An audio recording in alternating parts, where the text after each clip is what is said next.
বিশ্ব test championship চক্রের দুটি টেস্ট খেলতে আগামী মাসে বাংলাদেশ সফরে আসবে পাকিস্তান। গুরুত্বপূর্ণ এই সিরিজের জন্য ১৬ সদস্যের দল ঘোষণা করেছে পাকিস্তান ক্রিকেট বোর্ড, যেখানে আছে ৪ নতুন মুখ যাদের এখনও অভিষেকই হয়নি। তারা হচ্ছেন বাঁহাতি ওপেনার আবদুল্লাহ ফজল ও Azan Awais, pace bowling allrounder Imad Butt এবং উইকেটকিপার ব্যাটার মোহাম্মদ গাজী ঘুরি। ৩০ বছর বয়সী এমাদ ভাট পাকিস্তানের ঘরোয়া ক্রিকেটে অভিজ্ঞদের একজন। ২০১৫ সালে প্রথম শ্রেণীর ক্রিকেটে অভিষেক হওয়া এমাদ ভাট এখন পর্যন্ত এই সংস্করণে ৬৪টি ম্যাচ খেলেছেন। ওপেনার আবদুল্লাহ ফজল চলতি মৌসুমের প্রেসিডেন্টস ট্রফিতে সর্বোচ্চ রান সংগ্রহ করে পাকিস্তান দলে জায়গা করে নিয়েছেন।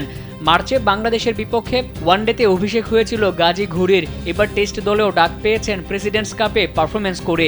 তরুণ বাঁহাতি ব্যাটার আজান আউয়াইসও ঘরোয়া ক্রিকেটে দুর্দান্ত পারফরমেন্স করে টেস্ট দলে জায়গা করে নিয়েছেন। শান মাসুদের নেতৃত্বে ৩ মে ঢাকায় পৌঁছাবে পাকিস্তান।